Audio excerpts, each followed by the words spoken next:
পন্থা।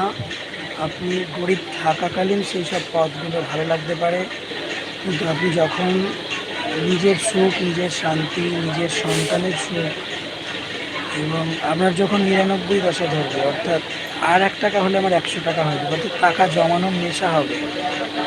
আপনি ভাববেন না জীবনটা অনিশ্চিত, কালকে আমি না থাকতে পারি। তার বদলে আপনি ভাববেন পৃথিবীটা আমার, পৃথিবীটা টাকার, এবং আমি টাকা রোজগার করবো বা টাকা জমাবো, আর পৃথিবীটাকে আমি দখল করবো, ভোগ করবো। তখন কিন্তু আপনি মার্ক্সবাদীর নীতিগুলির সাথে আর একাত্ম বোধ করতে পারবেন না। তখন সেই নীতিগুলো আপনার অপছন্দ হবে, কারণ তাদের নীতির মধ্যে রয়েছে যে নিজের যখন বেশি হয়ে যাচ্ছে তখন পাশের জনের দিকে তাকাতে হবে।